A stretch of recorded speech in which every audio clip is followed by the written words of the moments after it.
Hello guys, welcome back to my channel creative story में आपका स्वागत है। तो चलिए गाइस, माय एरोगेंट पार्टनर का नेक्स्ट पार्ट स्टार्ट करते हैं। तो अभी तक हमने देखा था जहां विंग वांग जी से मिलने आया था, मगर वांग जी विंग को मिलने से मना कर देता है। विंग भी जब ये सुनता है तो वो रिसेप्शन पर रिक्वेस्ट करता है कि अब आगे उसका मिस्टर लैन से मिलना कितना ज़रूरी है। इधर विंग वांग जी से मिलने की कोशिश कर रहा था, उधर वांग जी ने विंग के मेंशन की नीलामी शुरू करवा दी थी। इधर वी चांसे अब पूरी तरह टूट चुके थे, क्योंकि वी चांसे ने बैंक से जो लोन लिया था वो भी अब चुका नहीं पा रहा था। इसलिए बैंक वाले वी चांसे का मेंशन नीलाम करके अपना बैंक का पैसा वसूल कर रहा था। अब तो वी चांसे एक के हाथ से घर भी चला गया था, जो देखते हुए विंग काफ़ी सदमे में आ चुका था, क्योंकि विंग को कभी भी नहीं लगा था कि वो लोग इस तरह बर्बाद हो जाएंगे। अब विंग और उसकी फैमिली के पास रहने के लिए घर भी नहीं था, इसलिए अब वो लोग एक छोटे से अपार्टमेंट को रेंट पर लेते हैं और उसमें रहते हैं। वहीं दूसरी तरफ हम वांग जी को देखते हैं, जिसने अपनी फैमिली को भी चाइना बुलवा लिया था। और अब 1-2 दिन ऐसे ही बीतने के बाद वी चांद से अपनी वाइफ कांसा सरेन से कहते हैं कि उसे कुछ काम करना होगा, क्योंकि घर चलाने के लिए उन्हें पैसों की ज़रूरत थी। वही वांग जी ये श्योर करता है कि वी चांसे को किसी भी कंपनी में जॉब ना मिले। इधर विंग भी अपने डैड की हेल्प करना चाहता था, इसलिए वो भी जॉब करने के बारे में सोचता है और उसी सिलसिले में वो लैंड कंपनी में इंटरव्यू देने आता है, जहां वो सेलेक्ट भी हो जाता है। वही वी चांसे को जब कोई भी कंपनी जॉब नहीं देती तो उसे भी मजबूरन ड्राइवर की जॉब करनी पड़ती है, और वो भी लैन कुरेन की कंपनी में। इधर इन सालों में लैन कुरेन का रहना सहना, उसकी पर्सनैलिटी काफ़ी चेंज हो गई थी, जिस वजह से वी चांद से लैन कुरेन को नहीं पहचान पाता। और नेक्स्ट मॉर्निंग जब वी चांद से लैन मेंशन के बाहर गाड़ी के पास खड़ा था, तब लैन कुरेन ऑफिस जाने के लिए बाहर आते हैं। तो वी चांद से को देखता है और पहचानते हुए कहता है, सर आप यहाँ। तभी वी चांद से लैन कुरेन को शॉकिंग नज़रों से देखता है। वहीं लैन कुरेन अपने फेस से अपने गॉगल्स हटाकर कहता है, सर क्या आपने मुझे पहचाना नहीं? मैं लैन कुरेन, आपके बेटे का ड्राइवर। वैसे सर, नियति का खेल देखिए, कुछ साल पहले मैं वहाँ खड़ा था जहाँ आप खड़े हैं, और जहाँ आप खड़े थे मैं आज वहाँ खड़ा हूँ। वैसे मुझे आपको ऐसे देखकर बहुत हैरानी हो रही है सर, क्योंकि मुझे मेरी औकात दिखाने वाला मेरा बॉस चाइना का नंबर 1 बिजनेसमैन वी चांसे आज मेरा ड्राइवर है। वैसे सर आपको कैसा लग रहा है? उस जगह पर खड़े होकर वी चांसे को इतनी बातें सुनाने के बाद कुरेन वी चांसे से कहता है, खैर मुझे तुम्हारी हालत पर तरस आ रहा है, मगर कर भी क्या सकते हैं, ये तो किस्मत का खेल है। ये सब छोड़ो और गाड़ी का डोर ओपन करो, क्योंकि मुझे ऑफिस जाने में लेट हो रहा है। वी चांसे सिर झुकाए कहता है, जी सर। उसके बाद वो लोग ऑफिस पहुंचते हैं। उसके बाद हम सिचेन को देखते हैं, जो अपनी दूसरी ब्रांच को संभाल रहा था, और आज चाइना में उसका पहला दिन था, इसलिए वो कंपनी में कहकर अपने लिए सेक्रेटरी के इंटरव्यू लेने को कहता है। वहीं हम वांग जी को भी देखते हैं, जो सिचेन के साथ ही ऑफिस शेयर करने वाला था, और यहाँ सिचेन के पर्सनल सेक्रेटरी के लिए 2 नाम सजेस्ट हुए थे, एक था मिंग्याओ का और दूसरा था विंग का। और जब एक एम्प्लॉई ये बात बताने के लिए वांग जी के पास आया कि सिचेन सर के लिए 2 लोग सूटेबल हैं, जिसमें से एक मिंग्याओ है और दूसरा विंग है, तो विंग का नाम सुनकर वांग जी शॉक, क्योंकि वांग जी को नहीं लगा था कि विंग सेक्रेटरी के जॉब के लिए अप्लाई करेगा। वही वांग जी उस एम्प्लॉय को कहता है कि आप सिचेन सर के लिए मिंग्याओ को सेलेक्ट कीजिए, और हाँ, मिस्टर वी वुशान से कहे कि हमारे यहाँ कोई जॉब नहीं है सिवाय क्लीनर के। वो एम्प्लॉय कहता है, जी सर। इधर वो एम्प्लॉय मिंग्याओ से कहता है, सर आपका सिलेक्शन हो गया है, आप सेकंड कैबिन में जा सकते हैं। मिंग्याओ थैंक यू कहता है और सेकंड कैबिन में चला जाता है। वही वो एम्प्लॉय विंग से कहता है, सॉरी मिस्टर विंग, लेकिन अब हमारी कंपनी में और एम्प्लॉय की रिक्वायरमेंट नहीं है। विंग कहता है, व्हाट? लेकिन कल तो आपने कहा था कि यहाँ एम्प्लॉय की ज़रूरत है। वो एम्प्लॉय कहता है, यस सर हमने कहा था, लेकिन हमें एक सेक्रेटरी और एक क्लीनर की ज़रूरत थी, और अब आपको देखकर तो लग रहा है कि आप क्लीनर की जॉब नहीं करेंगे, इसलिए आप जा सकते हैं। विंग जब ये सुनता है तो वो शौक और मन में कहता है, क्लीनर की जॉब, वो भी मैं? No never nothing. ये कहकर वो बाहर निकल जाता है। इधर वांग जी उसे अंदर लगे मॉनिटर पर देख रहा था। विंग जब उस कंपनी से बाहर आ जाता है, तब वो सोचता है, विंग ये तू क्या कर रहा है? तुझे पता है ना, इस समय तुझे इतने पैसे कोई और कंपनी नहीं दे पाएगी जितनी ये कंपनी देगी, और तुझे अपने घर में हेल्प भी तो करनी है ना, और वापस से अपने बिजनेस को स्टेबल करना है, इसलिए अभी जो काम मिल रहा है वो कर ले। वैसे भी घर खर्चे के लिए, अपने खर्चे के लिए तुझे पैसों की ज़रूरत है ही ना। इतना कहकर वो वापस से अंदर आ जाता है और उसी एम्प्लॉय से मिलता है और कहता है एक्सक्यूज़ मी सर। वो पर्सन कहता है यस मिस्टर बीइंग। बीइंग कहता है देखिए मैं क्लीनर की जॉब के लिए तैयार हूँ। वो पर्सन कहता है are you sure mister being.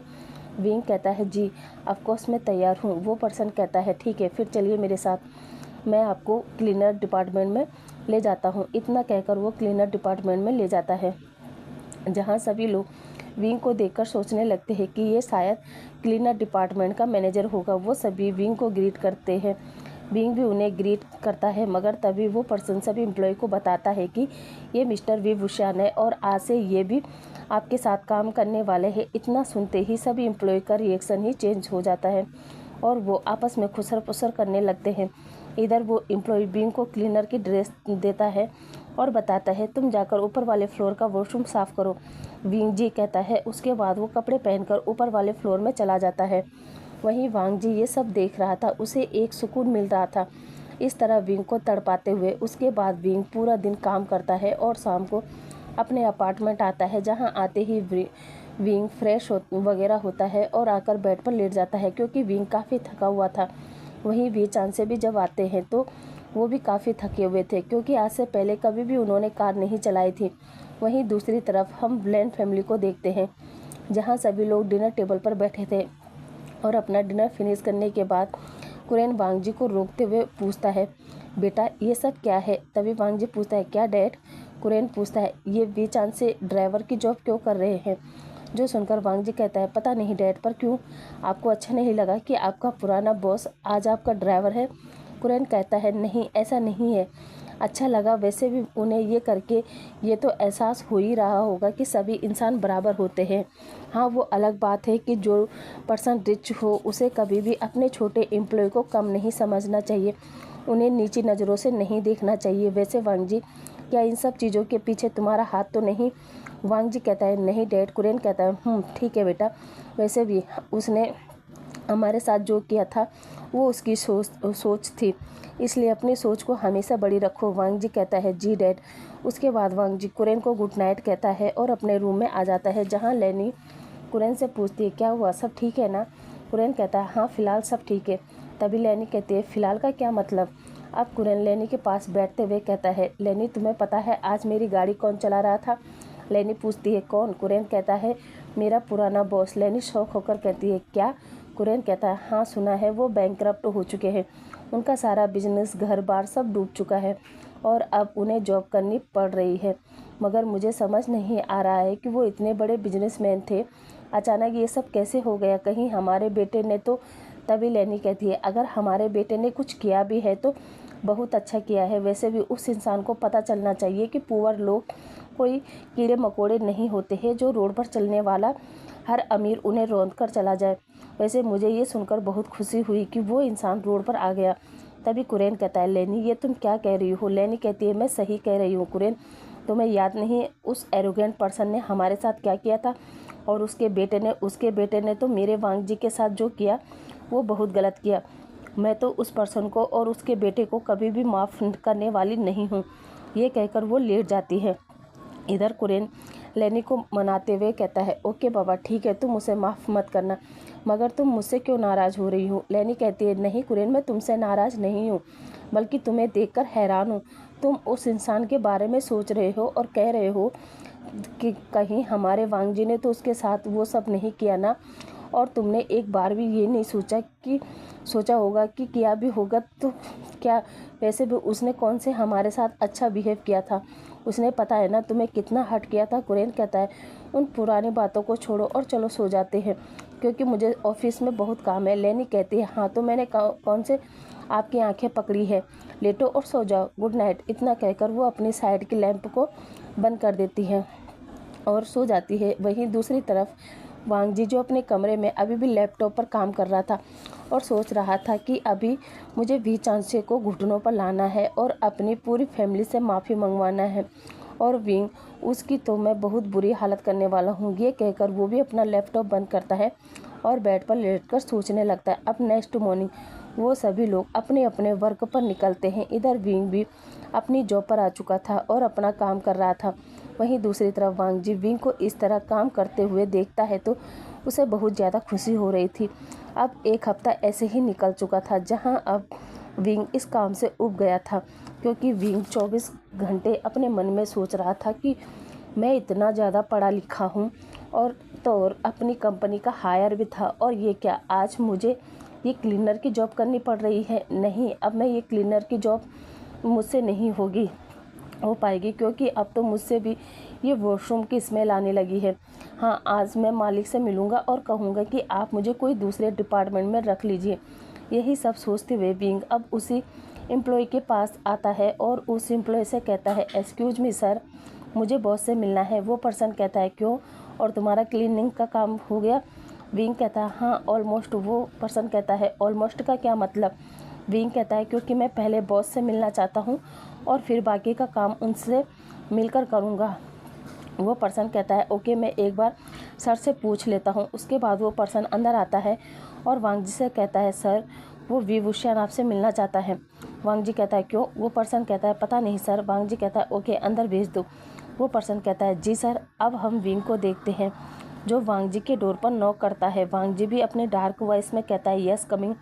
अब विंग अंदर आता है और वांग जी की तरफ देखता है, मगर वांग जी तो विंग की तरफ बैक करके बैठा था। तभी विंग कहता है, गुड मॉर्निंग सर। वांग जी कहता है और विंग से पूछता है, बताओ क्या कहना चाहते हो तुम? विंग कहता है, दरअसल सर एक्चुअली मैं आपसे ये कहना चाहता था कि मैं बहुत पढ़ा लिखा हूँ और मुझे बिजनेस से रिलेटेड सारे काम आते हैं। अगर आप चाहो तो आप मुझसे कुछ भी पूछ सकते हो और कुछ भी करवा सकते हो, देखना मैं फटाफट कर दूँगा। लेकिन सर मैं वो क्लीनर की जॉब नहीं करना चाहता। प्लीज़ सर आप मुझे कोई ऑफिस वर्क दे दीजिए। प्लीज़ सर प्लीज़, ये मैं आपसे प्रॉमिस करता हूँ मैं कभी भी आपको शिकायत का मौका नहीं दूंगा। प्लीज़ सर आप मुझे कुछ भी काम दे दीजिए, मैं बहुत अच्छे से काम करूँगा। ये सुनकर वांग जी पलटता है और कहता है, ओ रियली विंग, तुम अपने काम को बहुत अच्छे से करोगे? ये सुनते ही जब विंग वांग जी को देखता है तो पहचानते हुए कहता है, वांग जी तुम इधर? वांग जी कहता है, हाँ विंग, तुमने क्या सोचा था कि मुझे कॉलेज से निकलवाने के बाद, मुझे बेघर करने के बाद मैं यूं ही रोड पर तड़प तड़प कर मर जाऊंगा? हाँ, क्या सोचा था तुमने? वांग जी कहता है, वैसे आज वो एटीट्यूड नहीं दिख रहा जो तुम्हारे अंदर था। विंग ये बताओ क्या महसूस हुआ तुम्हें? ये क्लीनर की जॉब करके कुछ महसूस हुआ भी या नहीं? तभी विंग कहता है, वांग जी तुम इस कंपनी के मालिक हो? वांग जी कहता है, क्या हुआ? हैरानी हो रही है ये सोच के कि जिस इंसान को तुमने 10 साल पहले उसकी औकात दिखाई थी, आज वही पर्सन तुम्हारे सामने इस तरह खड़ा है। अब बताओ विंग, अब मेरी औकात क्या होगी?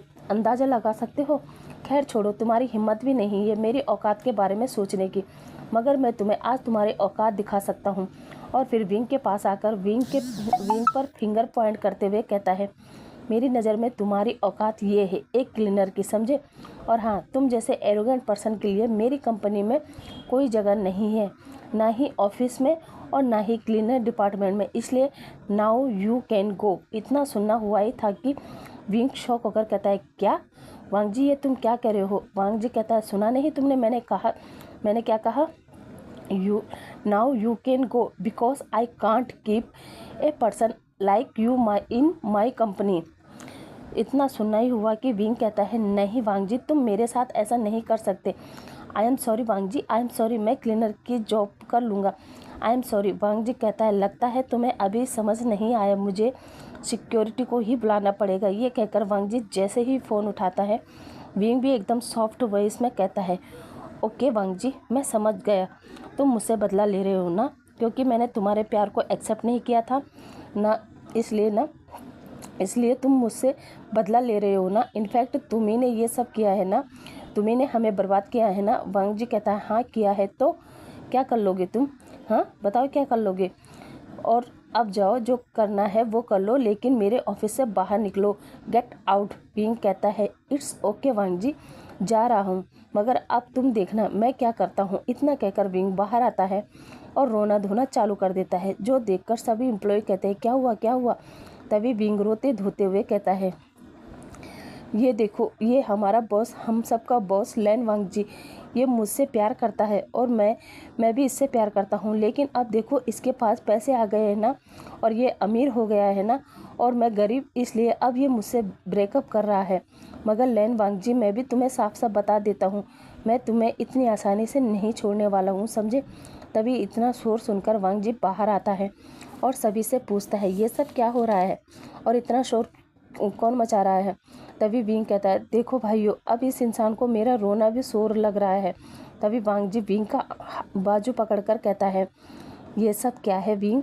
विंग धीरे से वांगजी के कान के पास कहता है, वांगजी, ये सब तो शुरुआत है। वैसे भी तुम मुझसे बदला लेना चाहते थे ना, तो अब मैं तुम्हें बताता हूँ बदला किसे कहते हैं। और फिर सबको रो रो कर बताने लगता है, भाइयों बहनों, पूछो इस इंसान से कि ये मुझसे ब्रेकअप क्यों कर रहा है, जबकि ये तो मुझसे बहुत प्यार करता था। फिर अचानक ये क्या हो गया कि ये मुझसे नफ़रत करने लगा है।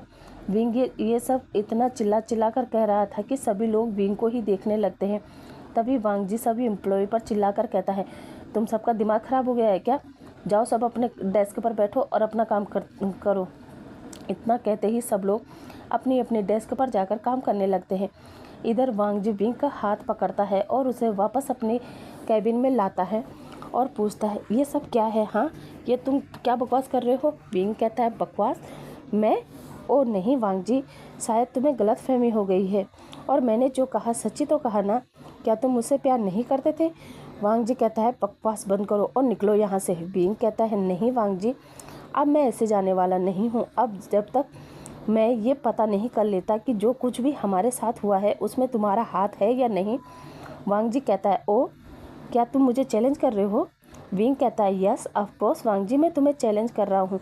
वांगजी कहता है, ओके, मुझे तुम्हारा चैलेंज मंजूर है, और अब निकलो मेरे ऑफिस से, और जब तक तुम्हें सबूत नहीं मिलते तब तक अपनी शक्ल मत दिखाना, समझे।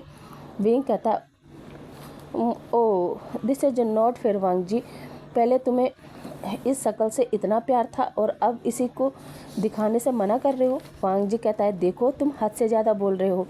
विंग कहता है, अभी मैंने अपनी हद दिखाई कहाँ है वांगजी, मेरी हद तो अब तुम देखोगे। इतना कहकर विंग वहाँ से चला जाता है।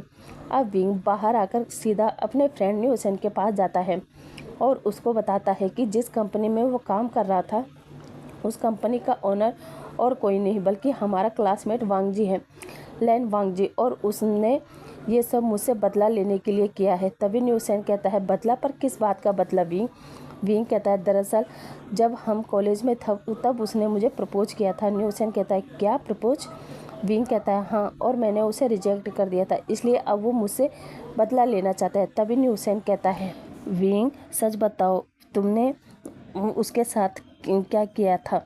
विंग कहता है, कुछ नहीं न्यूसेन, बस मैंने उसे रिजेक्ट किया था। न्यूसेन अपने मन में सोचता है, मैं विंग को अच्छे से जानता हूँ, उसने ज़रूर वांगजी के साथ ऐसा तो कुछ किया है जो वांगजी उससे बदला लेना चाहता है।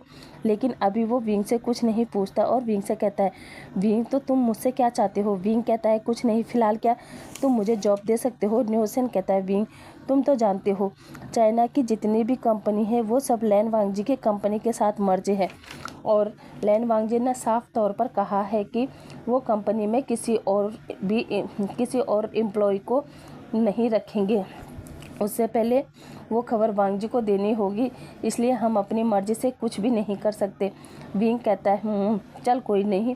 न्यूसेन कहता है, आई एम सॉरी विंग। विंग कहता है, कोई बात नहीं न्यूसेन। उसके बाद विंग न्यूसेन की कंपनी से भी निकल जाता है। अब विंग सीधा एक क्लब जाता है जहां वो ड्रिंक करना स्टार्ट कर देता है और तब तक पीता है जब तक कि विंग को ढूंढते हुए उसके डैड नहीं पहुंचते। अब रात के करीब 11 बजे जब विंग के डैड विंग को घर लेकर आता है और विंग को विंग के कमरे में सुलाने के बाद नीचे हॉल में आता है, जहां कांसा सेरेन अपने बच्चे को इस हालत में देखकर काफ़ी इमोशनल होती है, क्योंकि जिस बच्चे को उसने हमेशा हंसते खेलते देखा है आज वही बच्चा शराब के नशे में घर लौटा है, जो देखकर कांसा सेरेन काफ़ी रोती है। कांसा सेरेन को रोते देख भी चांद से कहता है, बस करो कांसा, विंग अब बड़ा हो चुका है और वैसे भी उसने फर्स्ट टाइम इतनी ड्रिंक की है। कम से कम ये तो सोचो कि वो इन सब चीज़ों से कितना परेशान है। जिस बच्चे ने आज तक घर का या बाहर का कोई सामान नहीं उठाया, अचानक उसे जॉब करनी पड़ेगी तो उसका यही हाल होगा। लेकिन हमें इस समय टूटना नहीं है, बल्कि एक दूसरे की हिम्मत बननी है और अपने बेटे को भी संभालना है और ये सब भी ठीक करना है। कांसा सेरेन हाँ में सिर हिलाती है और वी चांसे के सीने पर अपना सिर रख देती है। अब हम नेक्स्ट मॉर्निंग का सीन देखते हैं, जहाँ वी चांसे तो अपनी जॉब पर निकल जाता है। वहीं कुछ देर बाद जब कांसा सेरेन विंग को देखने आती है, तब विंग अपना सर पकड़कर बैठा था, जिसे देखते हुए कांसा सेरेन कहती है, गुड मॉर्निंग बच्चा, क्या हुआ, सर में दर्द है? विंग जो गुड मॉर्निंग का जवाब देने के बाद कहता है, हाँ मॉम, बहुत तेज लगता है, सर फट जाएगा। कांसा सेरेन कहती है, हाँ वो तो होना ही था, वैसे भी किसने कहा था कि इतनी ड्रिंक करो? विंग कहता है, आई एम सॉरी मॉम, वो कल मैं थोड़ा टेंस था इसलिए ये हो गया। कांसा सेरेन कहती है, चलो ठीक है, तुम जाओ फ्रेश हो जाओ, मैं तब तक तुम्हारे लिए लेमन वाटर लेकर आती हूँ, उसे पीने से ये दर्द चला जाएगा। विंग कहता है, ओके मॉम। इतना कहते ही दोनों अपने अपने काम के लिए चले जाते हैं। कुछ देर बाद हम विंग को देखते हैं, जो फ्रेश होकर नीचे आता है और फिर से सर पकड़कर बैठ जाता है। तभी विंग की मॉम आती है, विंग को लेमन वाटर देती है। उसके बाद विंग उसे पीता है और अब उसको आराम मिलता है। उसके बाद कांसा सेरेन विंग से पूछती है कि क्या वो आज जॉब पर नहीं जाएगा। विंग कहता है, नहीं मॉम, उसने वो क्लीनर की जॉब छोड़ दी है। जिस पर कांसा सेरेन कहती है, कोई बात नहीं, वैसे क्या तुम और कुछ करना चाहते हो? जिसे सुनकर विंग कहता है, हाँ मॉम। तभी कांसा सेरेन पूछती है, क्या? विंग कहता है, अभी सोचा नहीं है मॉम। उसकी मॉम कहती है, ओके, नहीं सोचा है तो सोच लेना, मगर उससे पहले चलो ब्रेकफास्ट कर लो। विंग कहता है, जी मॉम। उसके बाद विंग और विंग की मॉम ब्रेकफास्ट करते हैं। अब कांसा सेरेन तो अपने काम में लग जाती है। वही विंग अपने कमरे में आता है और सोचने लगता है कि वो ऐसे तो वांगजी से मुकाबला नहीं कर पाएगा, उसके लिए उसे भी उसके बराबर तो नहीं, लेकिन उससे कम भी नहीं होना चाहिए। ये सोचते हुए वो पूरा दिन सोचने में लगा देता है। उसके बाद वो एक एक करके अपने फ्रेंड के बारे में सोचता है और कौन उसकी हेल्प कर पाएगा। जहाँ विंग सोचता है उसके जितने भी फ्रेंड हैं वो सब तो चाइना में ही है और बाकी और सबकी कंपनियां लैन वांगजी के साथ मर्ज है, लेकिन कोई तो ऐसा होगा जिसकी कंपनी लैन कंपनी के साथ मर्ज नहीं होगी। उसके बाद विंग को चैन की याद आती है कि हाँ चैन, वो चैन से बात करेगा और फिर विंग अपने मोबाइल में चैन का नंबर ढूंढता है, जो उसे मिल भी जाता है। उसके बाद वो चैन को कॉल करता है। इधर चैन भी अपना कॉल उठाता है और हेलो कहता है। तभी विंग भी चैन को हाय हेलो कहता है। उधर से चैन विंग से पूछता है कि क्या बात है विंग, आज इतने सालों बाद अचानक कॉल क्यों किया? जो सुनकर विंग कहता है, चैन, मुझे तुम्हारी हेल्प चाहिए, तो तुम मुझसे मिल सकते हो? चैन कहता है, हाँ क्यों नहीं, इनफैक्ट मैं परसों चाइना आ रहा हूँ बिजनेस के सिलसिले में, तब मैं मिल सकता हूँ। विंग कहता है, ग्रेट, फिर ठीक है, परसों शाम को मिलते हैं नाइट मून क्लब में। चैन कहता है, ओके ठीक है। उसके बाद विंग का दिमाग में एक प्लान बनाता है कि उसे चैन से ऐसे ही नहीं मिलना चाहिए, बल्कि वो एक बिजनेस प्रपोजल उसे देगा और उसे इन्वेस्ट करने को कहेगा। यही सोचते हुए विंग अपने दिमाग में एक बिजनेस प्लान सोचता है और जब उसका बिजनेस प्लान तैयार हो जाता है, उसके बाद वो उसे अपने लैपटॉप में फिट करता है और फिर चैन के आने का इंतज़ार करता है। उसके बाद हम 3 दिन बाद का सीन देखते हैं, जहां चैन और विंग नाइट मून क्लब में बैठे थे और आपस में बात करते हैं। जहां चैन विंग से पूछता है, बताओ विंग, क्या बात है, तुमने कहा था तुम्हें हेल्प चाहिए कि ऐसी हेल्प चाहिए? जहां विंग पहले तो जियान चैन को अपने बारे में बताता है कि वो लोग कैसे बैंकरप्ट हो गए हैं, अब उनके पास कुछ नहीं है, ना ही घर और ना ही प्रॉपर्टी और ना ही बिजनेस। जो सुनकर चैन को बुरा लगता है और पूछता है, तो बता तुझे मेरी किस तरह हेल्प चाहिए? विंग कहता है, मेरे पास एक आइडिया है, अगर हम उस पर काम करें तो उसमें तुम्हारा भी फ़ायदा है और मेरा भी। जिस पर चैन कहता है, कैसा आइडिया? विंग कहता है, सुन, मेरे पास वेडिंग प्लानर का आइडिया है। देख, मैं और तुम पार्टनरशिप में काम करेंगे और मैं चाहता हूँ कि तुम मेरे इस बिज़नेस में पैसे लगाओ। और मैं सच कह रहा हूँ, हमारा ये बिज़नेस बहुत अच्छा चलेगा, क्योंकि हम वेडिंग के साथ साथ नॉर्मल पार्टी, आंटियों की किटी पार्टी, बैचलर पार्टी, यहाँ तक कि बर्थडे पार्टी और फिनरल पार्टी तक अरेंज करेंगे, जिसमें मैं जानता हूँ कि हम लोगों को काफ़ी मुनाफा होगा। तू बता, इस बारे में तेरा क्या सोचना है?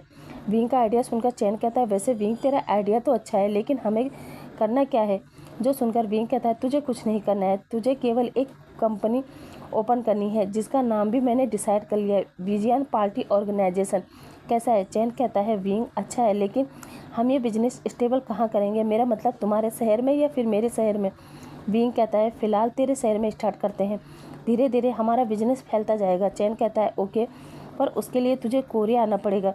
विंग कहता है हाँ क्यों नहीं, ये बता तू कब जाने वाला है। चैन कहता है बस 2 दिन बाद। विंग कहता है ठीक है फिर मैं भी तेरे साथ ही चलता हूँ।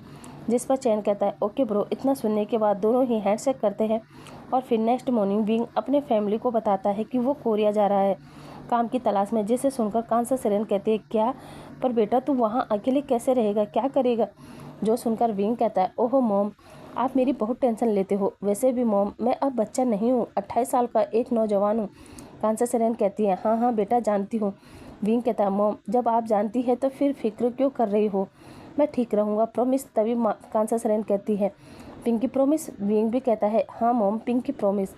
विंग की बात मानकर वी चांसे और कांसा सेरेन दोनों ही उसे कोरिया भेजने को मान जाते हैं। अब हम नेक्स्ट डे ही विंग और चैन को चाइना से सीधा कोरिया पहुंच जाते हैं, जहां चैन की फैमिली कोरिया में होटल और रेस्टोरेंट का बिजनेस करते थे। वहीं चैन अपने डैड का ही बिजनेस हैंडल कर रहा था, लेकिन उसे भी अपना एक अलग बिजनेस करना था, इसलिए वो विंग के साथ बिजनेस करने के लिए मान गया था। और अब जब दोनों चाइना से कोरिया पहुंचते हैं तब चैन विंग को अपने मॉम डैड से मिलवाता है और बताता है कि उसकी एक सीजे भी है जिसकी शादी हो चुकी है और अब मेरी शादी का प्लान बन रहा है। जो सुनकर विंग कहता है वाह ये तो अच्छी बात है, तो हम अपने बिजनेस का शुभारंभ तुम्हारे मैरिज से ही करेंगे। वैसे तुमने बताया नहीं तुम्हारी ब्राइड का नाम क्या है। जो सुनकर जियान चैन कहता है विंग तो उसे अच्छे से जानता है। विंग कहता है क्या, कौन। तभी चैन कहता है म्या यार, और क्या और कौन, क्या तुम भूल गए जब हम लोग हाई स्कूल में थे तब टीचर ने सीट चेंज कराई थी, उस समय मेरे और म्या की सीट एक साथ थी और फिर कब हम दोनों एक दूसरे से प्यार में पड़ गए हमें पता ही नहीं चला। विंग कहता है क्या, मगर म्या तो चाइना में है ना। चैन कहता है नहीं म्या पहले चाइना में थी, अब तो वो यहीं रहती है कोरिया में, और हाँ मेरी सीजे की शादी उसी के कज़न ब्रदर से हुई है। विंग कहता है वाओ कॉन्ग्रेचुलेसन चैन। चैन कहता है थैंक यू विंग। वैसे विंग तू अपनी बता, तेरे और वांग जी को लेकर भी तो रूमर्स फैले थे ना, तो क्या तुमने कभी लैन वांग जी को डेट करने के बारे में नहीं सोचा। वैसे विंग जो भी हो मगर वांग जी बहुत ही अच्छा और नेक था, वो तुम्हारे अलावा किसी और ओमेगा को देखता भी नहीं था, यहाँ तक कि वो तुम्हारे पीछे लट्टू बनकर घूमता रहता था। तभी विंग सेट फेस और गुस्से में कहता है उस घटिया पर्सन का नाम भी मत लेना मेरे सामने, वो एक नंबर का रूट एरोगेंट घटिया बंदर है। तभी चैन कहता है अरे अरे अरे विंग ऐसा क्या कर दिया उसने जो तू उसे इतने सारे नाम दे रहा है। विंग कहता है तुम्हें पता है चैन उस घटिया पर्सन ने ही मेरी ये हालत की है। चैन पूछता है क्या मतलब।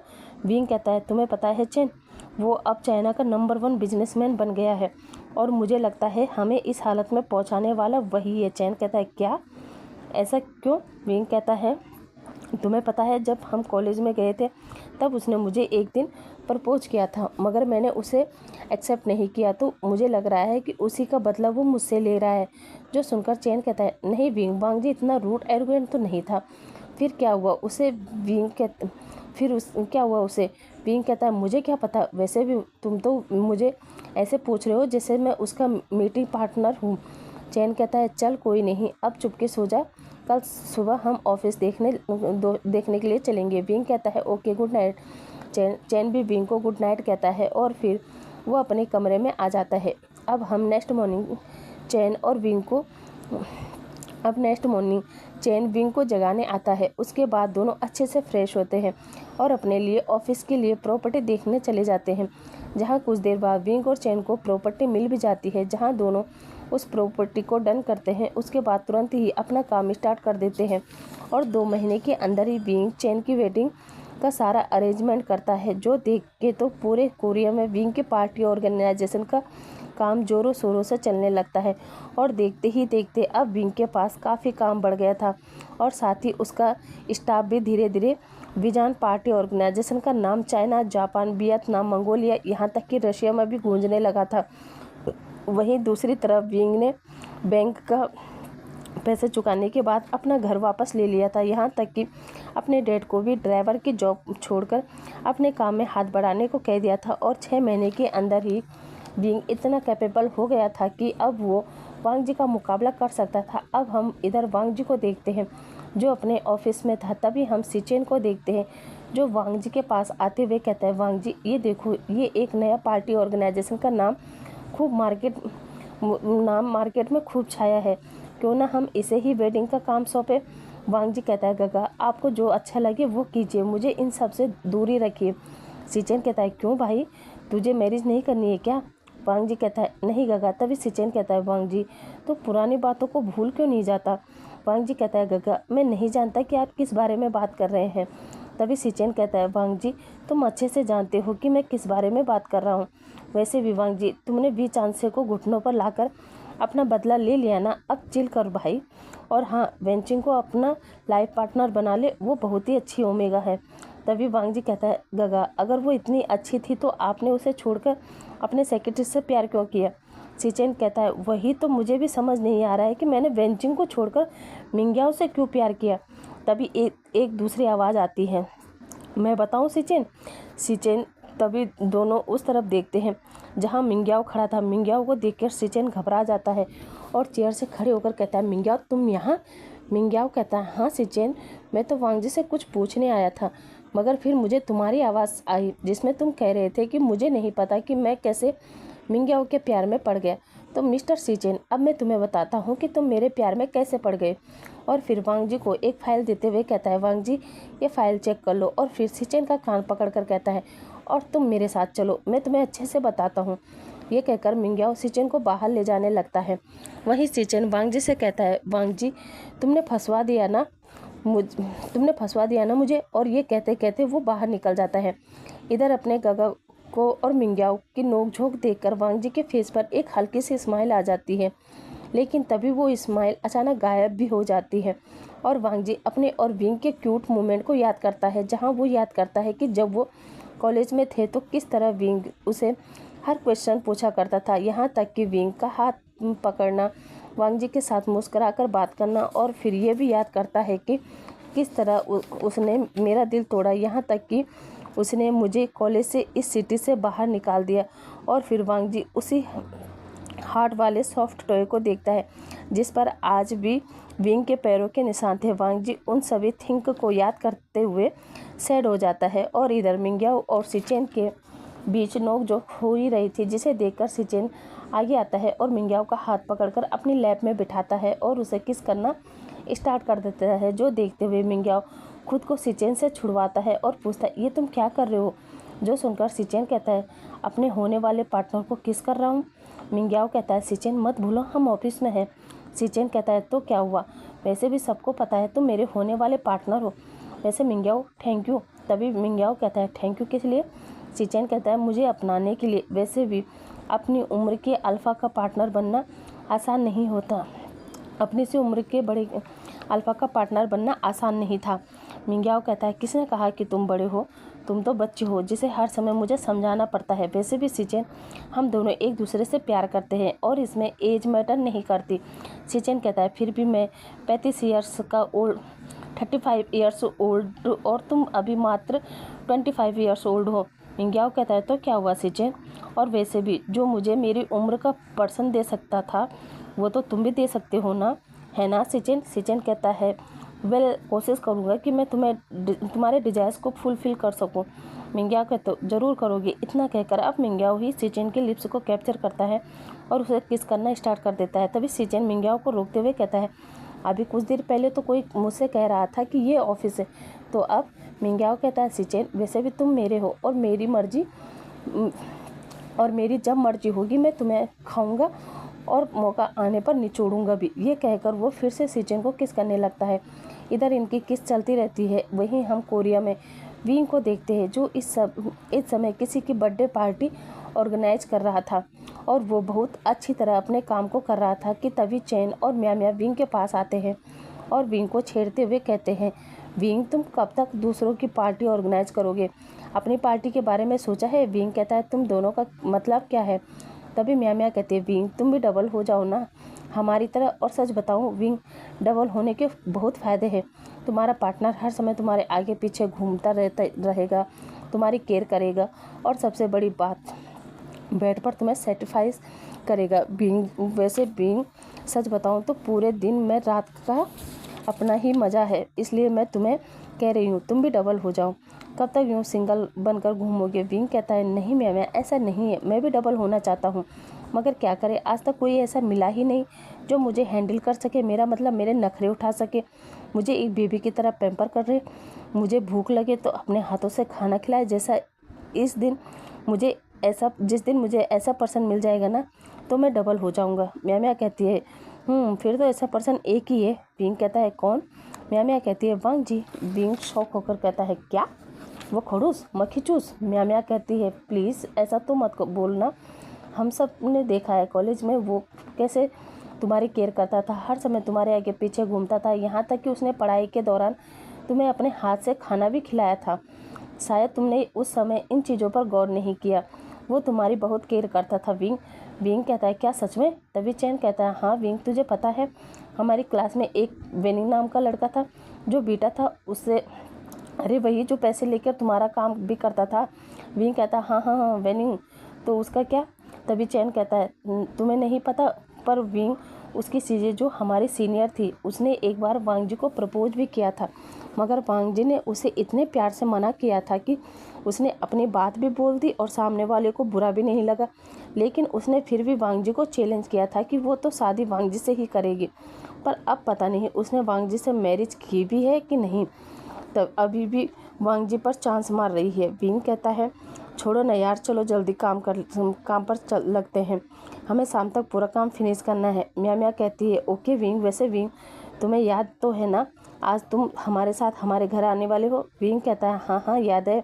अब वो लोग अपना काम करते हैं और शाम को जब बर्थडे पार्टी अच्छे से हो जाती है उसके बाद वो तीनों चैन के अपार्टमेंट आते हैं जहाँ चैन और म्या अकेले रहते थे।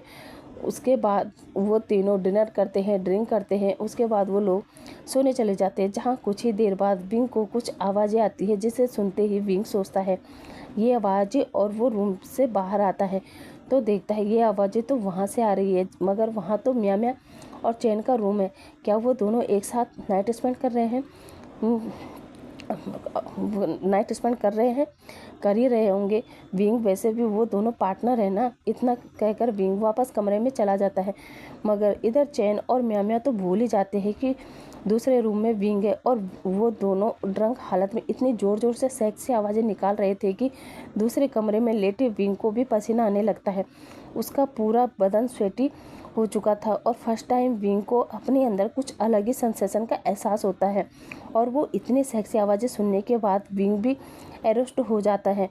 उसका लिटिल बनी खड़ा हो जाता है जो देखते हुए विंग शॉक हो जाता है, और फिर ना चाहते हुए भी विंग को अपने हाथों से अपने लिटिल बनी को शांत करना पड़ता है।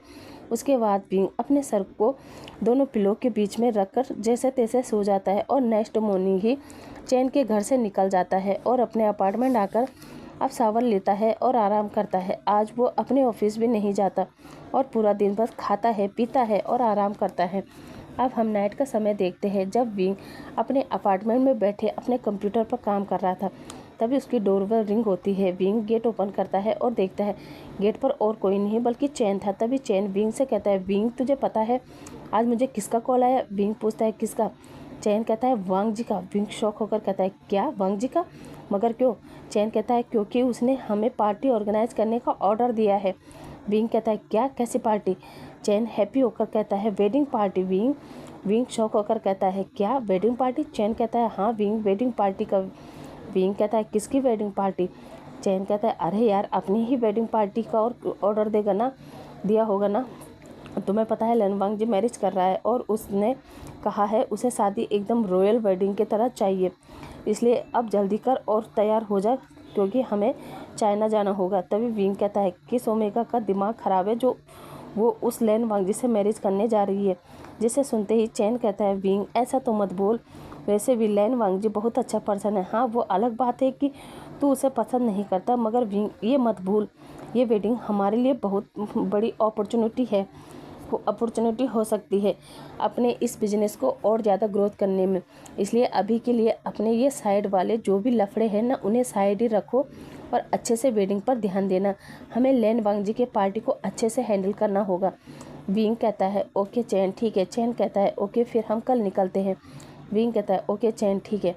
अब हम नेक्स्ट मॉर्निंग का सीन देखते हैं जहाँ विंग, चैन और म्या तीनों ही अपनी टीम के साथ कोरिया से चाइना आते हैं, जहां विंग, चैन और म्या को अपने मेंशन ले जाता है, साथ ही अपने टीम मेंबर को होटल में रुकने को कहता है। उसके बाद ये तीनों जब भी मेंशन में थे तब विंग की मोम सबको अच्छा डिनर करवाती है। उसके बाद विंग से, चैन से और म्या से ढेर सारी बातें करती है। कुछ देर बाद वो सभी लोग अपने अपने रूम में चले जाते हैं, जहाँ चैन और म्या तो अपना क्वालिटी टाइम एंजॉय करते हैं। वहीं विंग जो अपने कमरे में लेटे लेटे ये सोच रहा था कि कल क्या होगा जब वो फिर वांगजी से टकराएगा। यही सोचते सोचते कब उसकी आंख लग जाती है उसे पता ही नहीं चलता।